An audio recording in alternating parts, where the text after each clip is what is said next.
취준생 브리핑 경력변화 전문가 신현종입니다. 지금 고졸 채용에서 현대자동차 생산직이 가장 핫하다면 대졸 취업에서는 당연히 2023년 삼성그룹의 공채 채용이 아닐까 이렇게 생각이 듭니다. 지금 아마 다음 주 정도나 다다음 주 정도에는 아마 예비 공고와 함께 채용이 시작될 거로 저는 예상이 드는데요. 최근 대학들의 삼성이 캠퍼스 리크루팅을 다니고 있어요. 이미 지난주에는 뭐 연세대학교, 서강대학교 제가 한 걸로 알고 있거든요. 그래서 많은 대학들의 캠퍼스 리크루팅이 끝나고 나면은 본격적으로 공채가 시작이 될 겁니다. 그래서 저도 얼마 전에 몇몇 대학에 이미 삼성 에세이 작성법 교육을 강의를 했어요. 비대면으로 강의를 좀 몇 군데 했는데, 여러분들 지금 취업 준비를 하면서 아마 여기저기 학원이라던가 학교에서도 프로그램들 많이 있으니까 찾아보시면은요 도움을 많이 받으실 수 있을 겁니다. 저도 유튜브를 통해서 여러분한테 기본적인 정보는 드리도록 하겠습니다. 삼성의 채용은요, 알고 계시겠지만 올드스쿨 스타일이죠. 옛날처럼 지금도 공채를 활용하고 있습니다. 공채를 활용하면 뭐 장점이 있죠. 홍보 효과가 있잖아요. 우리 이만큼 뽑아 이러면서 사회에서 공채를 통해서 기업이 사회적인 책임을 다 하는구나, 뭐 이런 느낌 줄 수도 있고요. 같이 채용되는 사람들은 기수라는 게 생기죠. 입사 동기라는 게 생기기 때문에 아무래도 조직 내에서 좀 더 끈끈하게 결속력을 가진 어떤 커뮤니티 단체가 또 됩니다. 자, 그래서 공채가 주는 뭐 장점이 있는데 단점도 있죠. 빨리 못 뽑고요. 정확하게 직무에서 원하는 사람을 뽑기가 되게 어려운 부분도 있습니다. 그리고 회사라는 데가 그렇잖아요. 누구누구 일하는데 여기에 이 사람이 오면 잘 맞을 수도 있는데 다른 사람이 왔을 때 안 맞을 수도 있잖아요.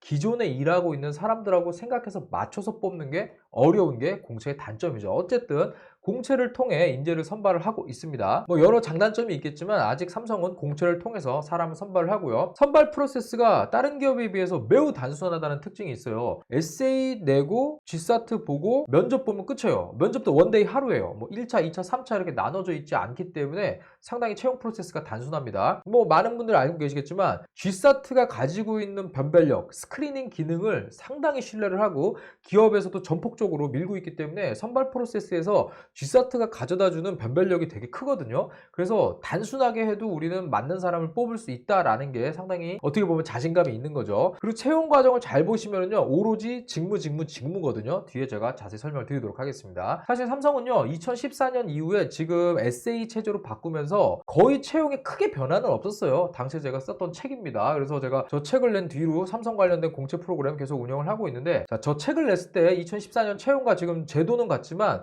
분위기도 다르고 기업도 다르죠. 일단 여러분들이 꼭 아셔야 되는 게 제조업 기업들의 디지털 트랜스포메이션, DX 역량이 이제는 기업 전사적으로 얼마만큼 기업이 디지털 전환에 성공하느냐가 이제는 기업의 패를 좌지우지하는 영향력 있는 요소가 되었다는 걸 알아두셔야 돼요. 그래서 제가 가트너에서 나온 자료를 좀 정리를 한 건데요. 2023년 디지털 전환의 동인 7가지 해가지고요. 새로운 비즈니스 모델의 접근, 그리고 고객 접점의 긍정적 향상, IT 인프라 최신화, 기업 운영의 효율화, 고용인의 업무 역량 개발, 외부 파트너와의 협업 작업 기회 확대, 그리고 데이터 중심 경영 결정. 자, 이 7가지가 가장 DS의 핵심이거든요. 제조업은요, 네이티브 클라우드 플랫폼에 모든 공정 기술을 얹고 효율화된 공정을 통해서 제품도 빨리 나오고 불량률도 줄이고 제품이 소비자한테 딜리버리되는 과정이요 전부 트래킹이 체크가 되는 이런 시스템을 갖추고 있습니다. 그래서 고객이 원하고 니즈가 있는 것들을 빨리빨리 제품에 반영해서 소비자들이 원하는 제품을 그때 적시적소에 내놓는 거죠. 자, 이 능력이 안 되는 회사들은 도태를 하는 거죠. 대표적인 회사들이 일본에 있는 가전기업들 아니겠습니까? 삼성 같은 경우도 제조업을 기반으로 하기 때문에 이런 DX에서 자유롭지 않거든요. 그래서 해당 역량과 관련된 부분을 내가 많이 알고 있으면서 플러스 직무를 알고 있는 게 매우 중요한 겁니다.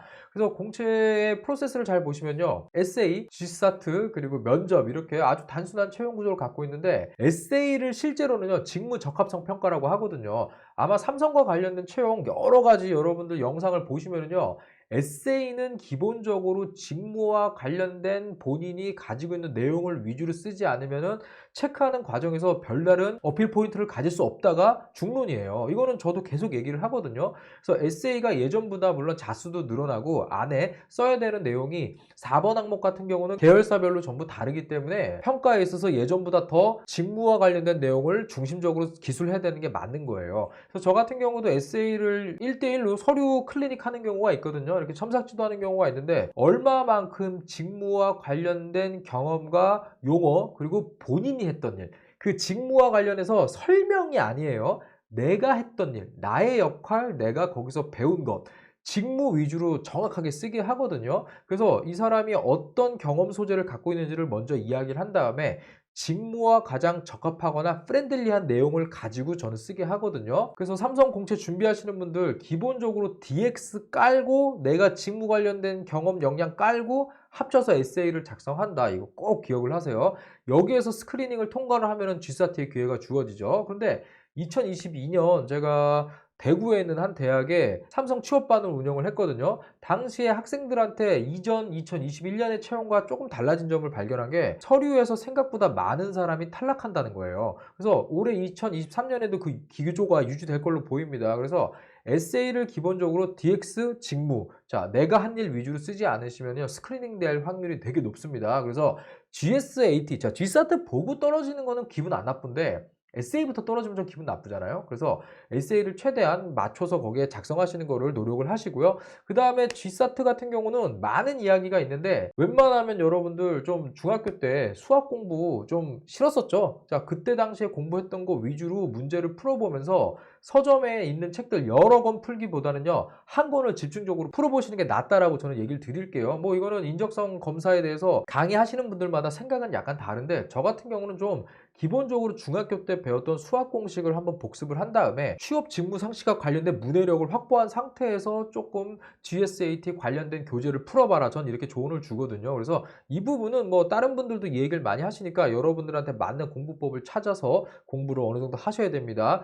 여기에서 문제를 해결하고 문제를 얼마만큼 주어진 시간에 태스크를 프로세스를 진행하는가, 자, 이 부분에서 거의 당락이 결정이 되거든요. 그래서 충분히 좀 공부를 하시고요. 이제 면접 전형까지 옵니다. 자, 면접 전형 하루에 딱 끝나거든요. 원데이 면접으로 진행이 되는데 면접관이 여러분들이 생각한 것보다 상당히 젊은 분들이 들어옵니다. 삼성이 좀 특징이거든요. 그래서 왜냐면 솔직히 여러분들 회사에 40, 50대 별로 없어요. 그래서 면접관 오시는 분들이 생각보다 젊습니다. 자, 그래서 면접관들이 여러분들을 선발을 하는 데 있어서 뭘 볼까요? 당연히 내가 이 사람하고 일을 하고 내가 데리고 일할 사람인데 나랑 안 맞는 사람 안 뽑으려고 하지 않겠어요? 내가 계속 가르쳐야 돼요. 질문 많이 하겠대요. 본인 생각 강해요. 아, 절대 안 뽑죠. 나보다 10살에서 15살 많은 저 면접위원이 나랑 같이 일할 수 있겠다. 아, 이 사람이면 뭐 크게 문제 없겠네라고 생각할 수 있을 만큼의 면접의 태도와 직무 수준에 대한 답변을 준비를 해 가셔야 되는 부분이 있거든요. 자, 이 부분 생각하셔가지고 면접 전형 여러분들 준비를 하시면 좋겠습니다. 자, 그리고 삼성 같은 경우는요, 워낙 관심이 많다 보니까 많은 학생들이 지원을 하기 위해서 프로그램들을 찾아보거든요. 근데 저는 그렇게 생각을 해요. 학원까지 갈 필요 굳이 있나? 학원에서 하는 것도 연습을 충분히 시켜주는 건 있겠는데, 저는 뭐 스터디라던가 학교에서 진행하는 삼성 관련된 프로그램도 있어요. 우리 학교에서 안 하면 딴 학교 가세요. 같은 지역권 안에 있는 학교에서 운영하는 삼성 관련된 취업 프로그램이면 타 학교도 다 가서 들을 수 있습니다.